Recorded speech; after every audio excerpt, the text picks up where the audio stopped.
Aujourd'hui dans Consomag, les prothèses auditives. Une émission préparée avec la Caisse nationale de solidarité pour l'autonomie. En France, on compte 6 millions de malentendants, mais seulement 15% portent une prothèse auditive. Discret, facile à tolérer, ces appareils améliorent le confort d'écoute, à condition d'être bien adaptés à chacun. Quand faut-il s'appareiller? À qui faut-il s'adresser? Consomag vous conseille. Si l'on fait répéter souvent son interlocuteur, si l'on a du mal à entendre une conversation du début à la fin, il faut consulter sans attendre un médecin spécialiste qui évaluera la gêne auditive et prescrira peut-être un appareil. C'est seulement avec l'ordonnance en main que l'on doit se rendre chez l'audioprothésiste. N'hésitez pas à faire réaliser plusieurs devis par différents professionnels. Il peut y avoir des écarts de prix assez importants d'une enseigne à une autre pour un même appareil. Le fait d'avoir plusieurs devis vous permettra de faire votre choix dans les meilleures conditions.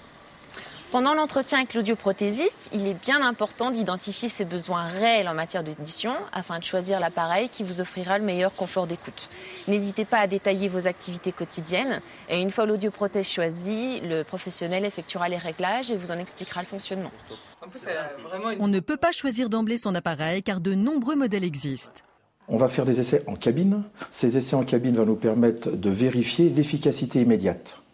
Puis le patient partira vers l'extérieur avec sa prothèse auditive. Et il est nécessaire en réalité que le patient raconte à l'audioprothésiste pour mesurer l'efficacité dans son milieu social. En effet, le professionnel a l'obligation de vous proposer de tester l'appareil, la plupart du temps gratuitement. À l'issue de cette période, vous aurez le choix d'acheter l'appareil, de prolonger la période d'essai, de choisir un autre appareil ou tout simplement de renoncer à l'achat. Cette période d'essai est déterminante pour le choix et le bon fonctionnement de l'appareil. Le test de l'appareil en conditions réelles est indispensable car il va prendre en compte la vie du patient.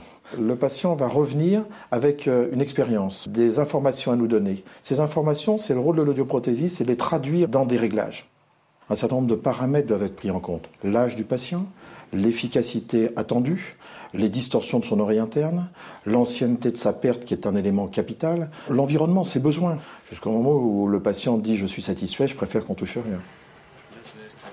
Inutile de vous équiper d'un appareil trop technique doté de multiples fonctions dont vous n'aurez jamais l'usage, ni de vous équiper d'emblée d'accessoires. Il est préférable de les acheter plus tard lorsque vous serez parfaitement habitué à votre audioprothèse. Une visite annuelle de contrôle est également incluse dans le prix de vente pendant toute la durée de vie de l'appareil. La perte auditive peut augmenter, les capacités du patient peuvent changer. C'est le rôle de l'audioprothésiste d'adapter la prothèse dans la durée de vie de la prothèse, qui est d'environ 5 à 6 ans. On a la possibilité de corriger 50 à 70% d'une perte de perception. Et ça permet de vivre normalement et c'est ça le point important. N'oubliez pas, faites établir plusieurs devis par des audioprothésistes différents. Une période d'essai de l'appareil est obligatoire. Le professionnel doit réaliser autant de réglages que nécessaire.